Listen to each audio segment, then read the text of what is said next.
옆에 계신 분들과 인사하겠습니다. 말씀 듣고 믿음으로 살겠습니다. 오늘은 지지난주에 이어서 열왕기상 말씀으로 다시 돌아왔습니다. 말씀의 제목은 사랑하고 준행했으나, 사랑하고 준행했다. 뒤에 그런데 그러나 뭔가 심각한 여운이 기다리고 있습니다.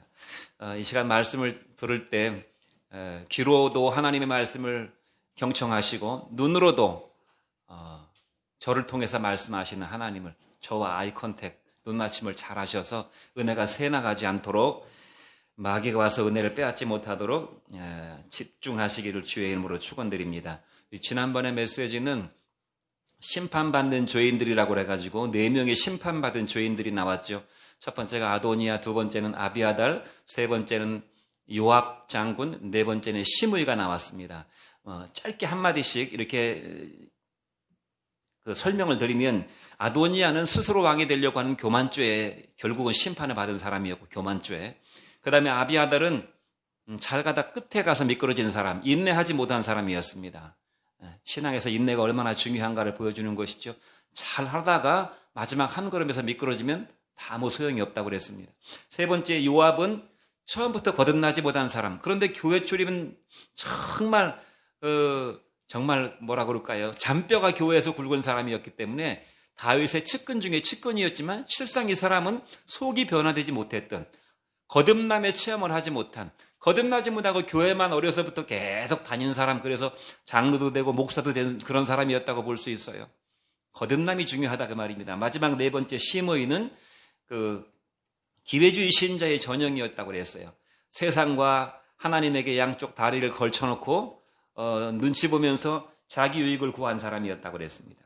결국 이 네 사람에게는 회개할 기회들이 주어졌지만 그들은 회개할 기회가 주어졌을 때 회개하지 못함으로 결국 죄인은 반드시 심판받는다는 사실을 일정 기간 시간이 흐른 다음에 그 심판이 성취됨으로써 저와 여러분들에게 보여주었습니다. 죄인은 반드시, 그리고 결국에는 심판받는다는 것입니다. 시간이 흘러도, 그 다음에 기억 속에서 그러한 사건들이 잊혀졌어도 그 죄는 죄인과 한 몸이었기 때문에 죄는 반드시 그 죄를 저지른 그 자기 주인을 찾아간다고 그랬어요. 그러니까 우리가 죄를 얼마나 경각심을 가지고 대해야 되는가 하는 것이 지지난주의 메시지였습니다. 오늘 말씀은 크게 두 가지인데요. 사랑하고 준행했으나, 한번 따라해 보겠습니다. 사랑하고 준행했으나. 사랑하고 준행하는 건 너무너무 중요한데 끝에가 그러나 이 붙어있는 것이 문제입니다. 열왕기상 3장 2절로 3절 말씀을 같이 한번 읽어보겠습니다. 시작. 그때까지 여호와의 이름을 위하여 성전을 아직 건축하지 아니하였으므로 백성들이 산당에서 제사하며 솔로몬이 여호와를 사랑하고 그의 아버지 다윗의 법도를 준행하였으나 산당에서 제사하며 분향하더라 그랬습니다.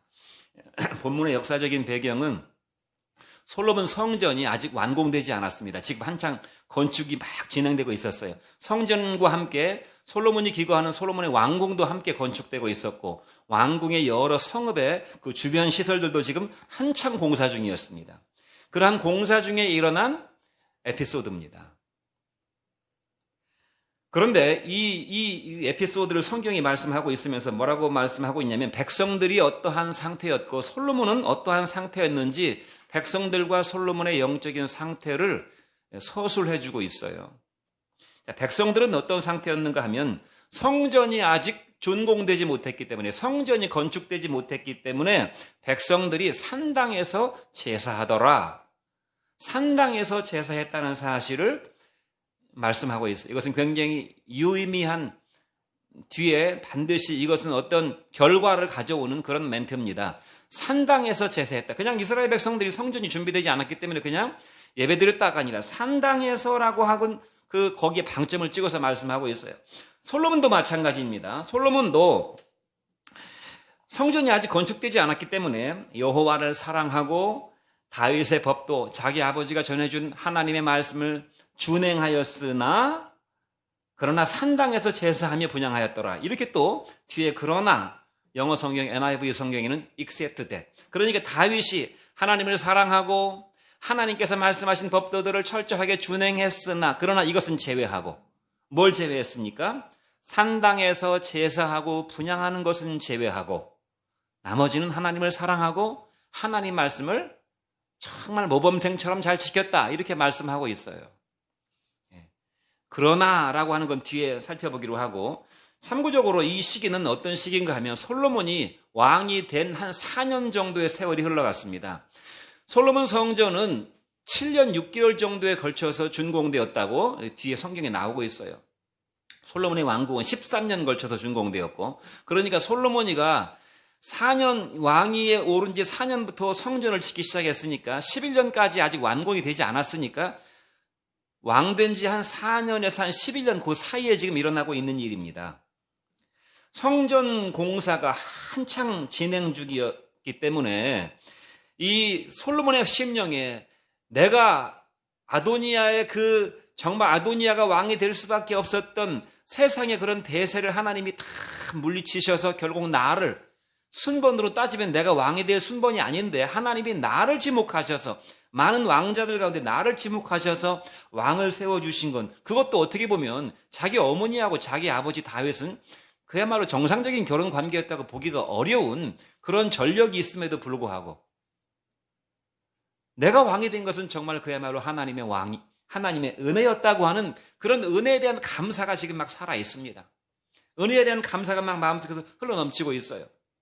그리고 나는 내가 왕이 되었지만 하나님, 나는 아이와 같은 자입니다. 나는 신출내기에 불과합니다. 나는 아는 것이 없습니다. 내가 이 많은 백성들을 어떻게 하나님 말씀으로 다스립니까?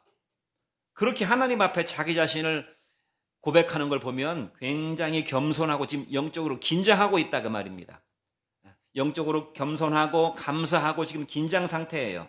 그리고 마음속에는 내가 어떻게 하나님이 이 물려주신 이 나라 백성들을 내가 어떻게 잘 다스려서 하나님 말씀으로 잘 양육해서 이 땅에 하나님의 정의와 공의와 거룩을 세울 것인가, 어떻게 이 가나안 땅을 내가 하나님 말씀으로 하나님의 나라로 만들 것인가 하는 그런 열정과 비전이 있었습니다. 그래서 내가 이 나라를 하나님 말씀으로 잘 다스릴 수 있도록 내게 하나님의 지혜를 주시옵소서라고 하나님에게 구했던 것입니다.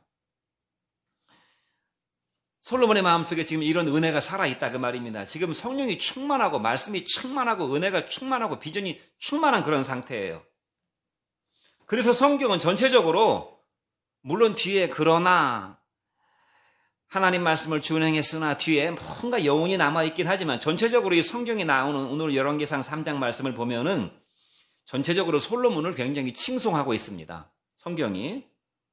그래서 솔로몬이 칭송받을 수 있는 그 단적인 사건이 하나 나오는데 그것이 뭔가 하면 하나님의 그 산당에 올라가서 기브온 산당에 올라가서 제사를 드리는데 1000번제를 드렸다고 그랬습니다. 1000번제라는 말은 1000번 제사를 드렸다는 말이 아니고 1000마리의 양을 잡아가지고 번제, 하나님 앞에 양을 태워드리는 그런 번제를 드렸다는 말입니다.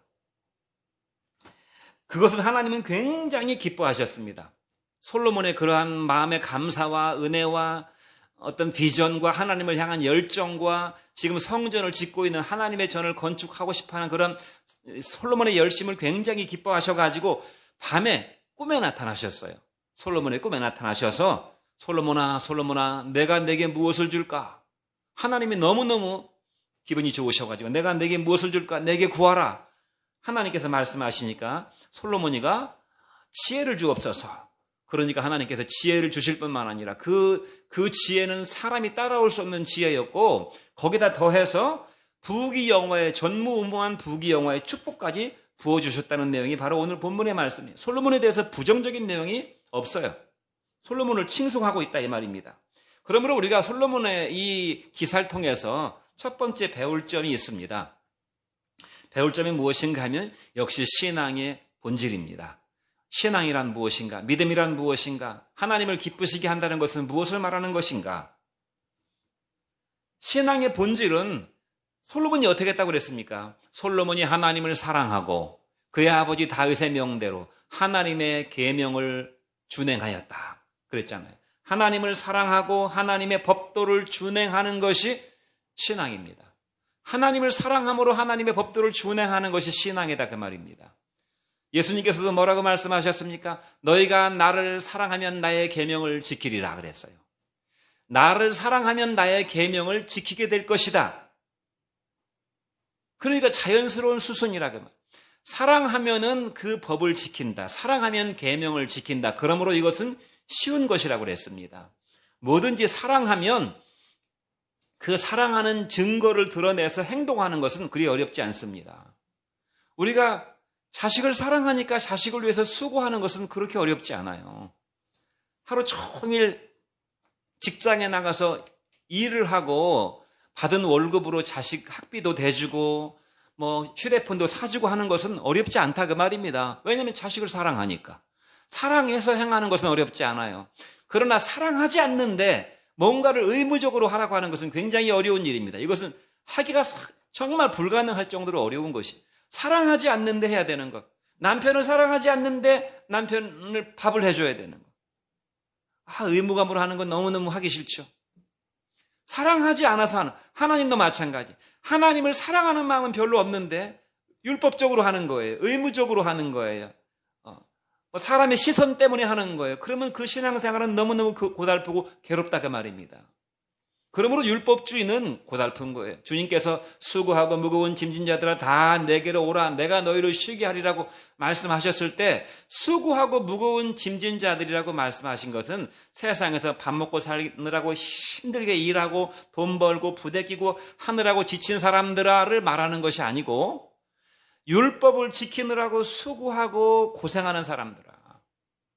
영적인 의미로 말씀하신 것입니다. 물론 거기에 우리가 인생살이 하면서 힘들고 고달픈 것도 다 포함이 되지만 1차적으로 유대인들에게 그렇게 수고하고 무거운 짐진 자들아 다 내게로 오라고 말씀하신 것은 너희가 나를 사랑하는 그 신앙의 비밀을 알지 못하고 율법을 지킨다고 그렇게 애를 쓰니 얼마나 수고하고 무겁느냐. 그러므로 사랑도 여러분 신앙의 기본이 뭐라고요? 본질이 사랑함으로 순종하는 것이라. 내가 인생이 힘들고 신앙생활이 재미가 없고 교회 가기가 싫고 뭔가 마음이 퍽퍽하고 그러면 내가 하나님을 사랑하고 있는가? 내가 하나님의 사랑을 지금 마음속에 잘 받아들이고 있는가? 이 본질로 돌아가야 된다 그 말입니다. 하나님의 말씀이 그러므로 법도를 준행한다고 그랬으니까 하나님의 말씀이 내 인생의 법이 되고 하나님의 말씀이 내 인생의 길이 되니까 그 길은 평탄한 길이고 즐거운 길이다. 하나님의 말씀이 내 인생의 법이 되고 내 인생의 길이 된다는 말은 무슨 말입니까? 하나님의 말씀이 내 인생의 법이니까 나를 통제하고 하나님의 말씀이 나를 좌지우지하고 하나님의 말씀이 법으로서 내 인생과 삶을 지켜주고 하나님의 말씀이 내 인생의 길이니까 내가 내 인생의 목적지와 내 인생에 걸어가는 과정이 다 하나님의 말씀이다. 그것이 신앙의 본질이라 하는 사실입니다. 그것이. 마태복음 22장 36절로 37절은 뭐라고 말씀했습니까? 같이 한번 읽어보겠습니다. 선생님 율법 중에서 어느 계명이 큽니까? 예수께서 이르시되 내 마음을 다하고 목숨을 다하고 뜻을 다하여 주 너의 하나님을 사랑하라. 예수님도 구약 성경의 신명기서에 나온 말씀 그대로 인용하셔서 뭐 더하고 빼고 할 것도 없어요.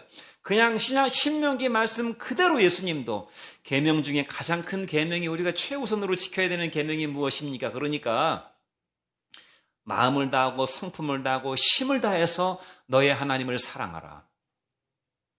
그 다음에 두 번째, 세 번째, 네 번째 쭉 있는 것이 아니고 이것이 온 율법과 선지자들의 메시지의 강령이다 그랬어요. 그러니까 이거 하나면 다 모든 것이 해결된다는 것입니다.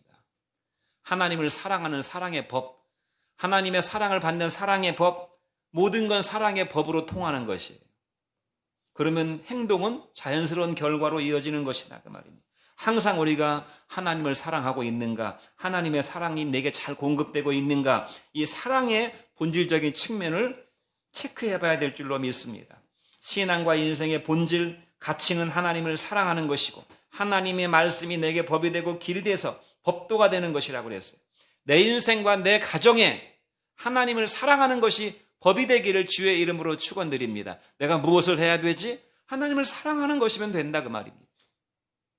부부관계를 맺고 가정에서 자녀들을 양육하는 것도 하나님의 사랑의 법 위에서 실행되는 그런 가정이 되고 부부관계가 되고 자녀 교육이 되기를 주의 이름으로 축원드립니다. 그런 유명한 문구가 있잖아요. 그리스도는 이 집의 주인이시요 보이지 않는 손님이시요, 식사 때마다 보이지 않는 손님이시요, 모든 이 대화에 말없이 듣는 이시라. 누가 한 말인지는 모르지만 가정에 그리스도는 이 집의 주인이시요 식사 때마다 말없이 듣는 이시요, 보이지 않는 손님이시요 모든 대화에 말없이 듣는 이시라. 그러한 가정, 항상 우리 가정의 주인은 예수님이시고, 그 다음에 식사할 때마다 주님의 자리가 따로 있어가지고 항상 우리가 밥 먹고 식탁에 둘러앉아서 교제하는 것을 보시는 분이시고, 그 다음에 모든 대화에 다 말없이 듣고 계시는 분이시라는 사실을 항상 염두에 두고 인생을 살아가는 여러분 되기를 주의 이름으로 축원드립니다. 직장에 가도 마찬가지, 직장에도 직장 생활의 법이 있지만 근본적인 법은 하나님을 사랑하는 법 위에서 우리가 직장 생활도 해야 될 것으로 믿습니다. 교회 생활도 마찬가지, 항상 하나님을 사랑함으로 교회 출입하고, 교회에서 봉사하고, 교회에서 교제하고, 교회에서 기도해야 될 줄로 믿습니다.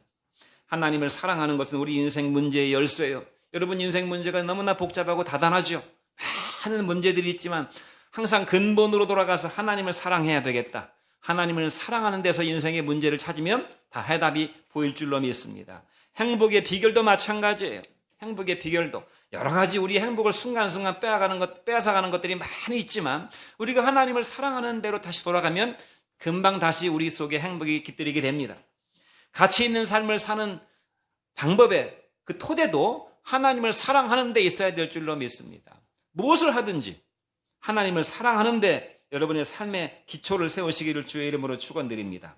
자, 이것이 솔로몬에게서 우리가 배울 점이, 솔로몬이가 하나님을 사랑하고 자기 아버지의 유언대로, 자기 아버지의 계명대로 하나님 말씀의 법도를 철저하게 준행하였다. 이것이 우리가 솔로몬에게서 배울 점입니다. 그러나 한 가지 부족한 점이 있어요. 그러나 성경이 뭐라고 그랬습니까? 솔로몬이가 명백하게 잘못한 것이라고 말씀하고 있지는 않지만 이것이 잘못이 될 씨를 지금 잉태하고 있다는 그런 뉘앙스를 풍기고 있는 내용이 있어요. 잘못이라고 말하고 있지는 않아요. 그리고 명백하게 지금 상황에서는 그게 잘못은 아니에요.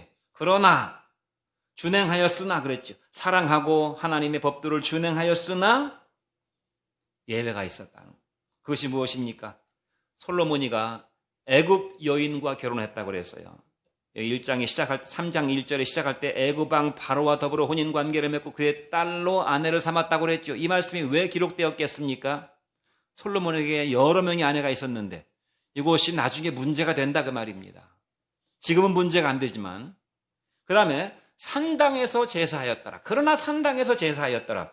이 산당 제사도 문제가 되는 것입니다. 물론 지금은 문제가 안 돼요. 산당에서 제사하고 분향했다는 것이. 왜냐하면 이것이 나중에 혼합신앙의 빌미가 되기 때문에 그렇습니다.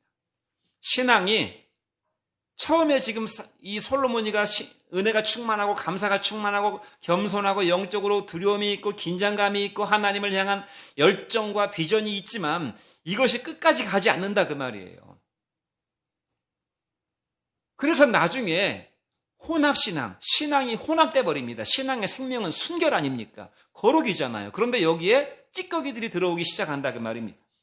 그래서 이것이 혼합신앙으로 가는 신앙의 순결을 잃어버리는 그 길로 가게 되는 씨앗이 될 가능성이 있다는 사실을 보여주고 있는 것이. 산당 제사가 왜 문제가 되는가? 산당은 가나안 원주민들이 이스라엘이 가나안 땅을 정복하기 전에 가나안 원주민들이 자신들의 신을 섬기기 위해서 산 높은 데다가 당을 짓고 거기서 말하자면 자기들의 신을 섬기던 자기들의 예배당이었어요. 이스라엘 백성들이 가나안 땅을 정복한 후에는 물론 그런 제사가 거기서 진행되지 않았고 오히려 그러한 산당들을 성전이 아직 지어지지 않은 상태였기 때문에 그러한 산당들을 이스라엘 백성들의 예배당으로 사용했습니다. 산당들을. 아무래도 산 높은 곳에 있고 뭔가 산에 가면 뭔가 좀 그 기분이 좋아지고 정신이 맑아지고 뭔가 높은 데 있으니까 하나님과 좀 많이 연결되어 있는 것 같은 느낌이 들고 하니까 성전이 없는 지금 상황에서 기왕 그러니까 백성들도 왕에게 또 제사장들에게 그렇게 말했는지 몰라요. 산당을 예배당으로 이용하면 어떻습니까? 또 여기 가나안 원주민들도 같이 산당에 초대해가지고 같이 예배드리고 하면 어떻겠습니까? 그래서 아마 그런 결정을 내린 것 같아요. 산당에서 제사를 지내기로. 산당에서 이상의 그 우상들의 그런 형상 떼어내고 거기다 십자가 딱 걸어놓고 찬송가 부르고 뭐 기도하고 하나님의 말씀 증거하고 하니까 아무 문제가 없었죠. 실상 산당 제사는 지금 상황에서 보면은 산당에서 예배드리고 산당에서 번제드리고 산당에서 기도하고 산당에서 하나님의 말씀을 선포하니까 그 자체로는 아무런 문제가 없었습니다. 그런데 문제는 성전 건축이 완공됐는데도 산당 제사의 잔재들이 남아있게 되었다는 것입니다. 백성들 가운데. 그리고 그 산당 제사에 익숙해진 사람들이 점차적으로 혼합신앙에 빠져들게 되었다는 것입니다. 그리고 우상 숭배를 겸하게 되었다는 것입니다. 이것은 우리가 쉽게 이해할 수 있어요. 우리가 정말 불과 성령으로 거듭나고 오직 하나님 한 분만을 사랑함으로 신앙생활을 하게 되면 어떤 상황이 닥쳐와도 별 문제가 안 되는데 그렇게 믿음이 견고하게 서지 못한 사람들은 우리가 하나님 앞에 기도하고 하나님 앞에 예배드리고 뭔가 하나님께 헌신하고 이러면 하나님의 응답이 바로바로 내가 원하고 기도하는 대로 착착착 진행이 되면은 별 문제가 안 되는데 하나님은 그런 하나님이 아니시거든요. 우리가 이렇게 행동하면 하나님은 거기에 대한 응답을 바로바로 주시는 하나님이 아니시라 그 말입니다. 그러면 사람들은 어떤 생각을 합니까? 왜 이 문제가 해결이 안 되지? 말 들어보니까 그 옛날 산당에서 제사하던 가나안 원주민 중에 무슨 문제가 있었는데 바알신에게 제사드리고 뭐 이렇게 예배드리고 했더니 문제가 해결됐다는 얘기를 내가 들어봤는데 나도 그렇게 한번 해볼까? 그런 생각이 들어온다는 거예요. 인생살이는 그렇게 간단하지 않기 때문에 그러니까 누구라도 신앙을 장담할 수 없어요. 그 교회만 다녀서는 문제 해결이 안 되는 것 같아. 여기 고봉산에 그 영천사에 가니까 어떤 사람이 거기서 천일불공을 드렸다는데 문제가 해결됐잖아. 자식이 취업했잖아. 남편이 병 나았잖아. 그런 이야기들도 많이 있다 그 말입니다. 우리 믿는 사람, 예수를 믿는 사람에게만 기적이 일어나는 게 아니에요. 이방신들을 믿는 사람들에게도 병도 고쳐지고 문제도 해결되고 건강해지고 그런 일들이 많이 일어납니다. 그렇기 때문에 이방 신앙, 우상, 숭배에 빠지게 되는 것이 거기 가도 아무런 일이 안 일어난다면 누가 거기 가서 불공 드리고 지성을 드리겠습니까? 그러니까 이런 것이 이제 혼합신앙의 빌미가 된다 그 말입니다. 사람이 가슴이 답답하고 힘들고 문제가 해결이 안 되면 여러 살궁리를 하는데 그중에 하나님도 믿지만 거기 가서 한번 내가 물어봐야 되겠다. 미아리 가서 한번 물어봐야 되겠다. 용하다던데 무슨 부적을 쓰면 잘 듣는다는데 그러면 유혹이 안 끌리겠습니까? 딱 한 번만 갔다 와야지. 그래서 미아리 점쟁이들의 단골 고객이 교회 믿는 사람들이 많다고 그러잖아요. 이런 빌미를 주었다는 것입니다. 이런 빌미를. 그리고 솔로몬 자신도 나중에 열왕기상 11장으로 넘어가게 되면 이제 모든 것이 안정되었을 때 자신도 혼합신앙을 용인하게 됩니다. 백성들이 많이 혼합신앙에 물들어 있었어요. 백성들의 그러한 민심이나 그러한 여론이나 그러한 세상에 흘러가는 추세를 거슬려서 이끌고 갈 수 있는 영적인 지도자는 많지 않아요. 왜냐하면 그건 힘든 일이거든요. 그러니까 좋은 게 좋은 거라고 그냥 사람들 비위 맞추고 사람들 그냥 이렇게 대세를 쫓아가는 것이 편해요. 그게 또 세상을 통치하게 하기에는 그게 더 용이할 수도 있어요. 그러니까 나중에 솔로몬도 점차 우상 숭배에 빠져들게 되었다는 것입니다. 어느 날 갑자기 한순간에 우상 숭배에 빠지는 게 아니라 그 말입니다. 마귀는 그렇게 허술하지 않아요. 민수기 33장 52절 말씀을 같이 한번 읽어보겠습니다. 거기 뭐라고 일찍이 하나님께서 예언하시고 경고하셨는가? 같이 읽어보겠습니다. 민수기 22장 33장 52절 같이 읽어보겠습니다. 시작. 그 땅의 원주민을 너희 앞에서 다 몰아내고 그 새긴 석상과 부어 만든 우상을 다 깨뜨리며 산당을 헐어버리라 그랬어요. 그러니까 이스라엘 백성들은 가나안 정복 전쟁을 할 때 가나안 원주민들을 다 몰아내지 않았습니다. 그리고 우상이나 이런 신상들을 다 헐어버리지 않았어요. 그러니까 산당에 남아있죠. 이런 것들이 빌미가 되었다는 것입니다. 사실 산당 예배 그 자체가 그 당시로서는 큰 문제가 되지 않았어요. 산당에서도 하나님 말씀을 선포하고 그 다음에 번제를 드리고 1,000번제를 드렸잖아요. 기본 산당에서 1,000번제 드렸을 때 하나님께서 야, 그 산당에서 드리는 건 나 기분 나빠서 못 받겠다. 필요 없다 하고 안 받으신 게 아니죠. 하나님이 받으셨잖아요. 기뻐 받으셨단 말입니다. 산당에서 드리는 제사를. 그러니까 산당 제사 자체가 문제가 되지 않았다는 것입니다. 거기서 하나님께 기도를 했고 거기서 십자가를 걸었고 찬송을 했고 성찬식을 베풀었어요. 말하자면. 그러므로 예배는 장소의 문제는 아닙니다. 그 장소 자체가 부정한 장소이기 때문에 그것이 문제가 되는 것은 아니에요. 예를 들면 우리가 예배당을 이사를 가야 되는데 거기가 뭐 이단 교회가 쓰던 예배당이었다고 쳐보세요. 그럼 우리가 거기 가서 예배드려도 상관없어요. 심지어 뭐 작두무당이 그 굿하던 데였다. 상관없습니다. 그것도. 이 물질들은 거기 있는 시멘트나 무슨 뭐 이런 바닥이나 이런 것들이 사람을 부정하게 하는 게 아니에요. 물질이 사람을 부정하게 하는 것이 아니고 뭐가 부정하게 합니까? 우리 속에 품은 생각이 우리를 부정하게 한다고 그랬어요. 그러니까 산당 제사가 문제가 되는 것이 아니었다는 것입니다. 문제는 무엇입니까? 마음 중심과 예배 드리는 대상의 문제인 것입니다. 마음 중심과. 그러므로 요한복음 4장 23절로 24절 말씀은 뭐라고 말씀하고 있어요? 같이 한번 읽어보겠습니다.